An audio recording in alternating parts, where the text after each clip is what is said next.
സംസ്ഥാനത്ത് സാധാരണക്കാരുടെ കുടുംബ ബഡ്ജറ്റ് വീണ്ടും തകിടം മറിച്ചുകൊണ്ട് ഇന്ധനവില വീണ്ടും വർദ്ധിപ്പിച്ചു. അന്താരാഷ്ട്ര വിപണിയിൽ ക്രൂഡ് ഓയിൽ വിലയിലുണ്ടായ കുതിച്ചുചാട്ടവും പശ്ചിമേഷ്യൻ സംഘർഷങ്ങളും കാരണമാണ് എണ്ണ കമ്പനികൾ വില വീണ്ടും ഉയർത്തിയത്. 4 ദിവസത്തിനിടെ രണ്ടാം തവണയാണ് രാജ്യത്ത് ഇന്ധനവില വർദ്ധിപ്പിക്കുന്നത്. പുതുക്കിയ നിരക്കനുസരിച്ച് പെട്രോളിന് ലിറ്ററിന് 86 പൈസയും ഡീസലിന് ലിറ്ററിന് 83 പൈസയുമാണ് വർദ്ധിപ്പിച്ചിരിക്കുന്നത്. കഴിഞ്ഞ വെള്ളിയാഴ്ച പെട്രോളിനും ഡീസലിനും 3 രൂപ വീതം വർദ്ധിപ്പിച്ചതിന് പിന്നാലെയാണ് ഇപ്പോൾ വീണ്ടും ജനങ്ങൾക്ക് ഇരുട്ടടിയായി പുതിയ വില വർധന വന്നിരിക്കുന്നത്. വില വർധനയോടെ സംസ്ഥാന തലസ്ഥാനമായ തിരുവനന്തപുരത്ത് ഡീസൽ വില ലിറ്ററിന് 100 രൂപയും കടന്ന് മുന്നോട്ട് പോവുകയാണ്. തലസ്ഥാനത്ത് പെട്രോൾ വില ലിറ്ററിന് 111 രൂപ 71 പൈസയാണ് ഉയർന്നത്.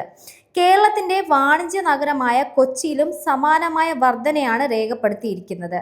കൊച്ചിയിൽ പുതുക്കിയ നിരക്കനുസരിച്ച് പെട്രോൾ വില ലിറ്ററിന് 109 രൂപ 73 പൈസയായും ഡീസൽ വില ലിറ്ററിന് 98 രൂപ 63 പൈസയായും ഉയർന്നു. അടിക്കടി ഉണ്ടാകുന്ന ഈ ഇന്ധനവില വർധന വരും ദിവസങ്ങളിൽ നിത്യോപയോഗ സാധനങ്ങൾക്ക് വിലക്കയറ്റം ഉണ്ടാകുമെന്ന കടുത്ത ആശങ്കയിലാണ് പൊതുജനങ്ങൾ.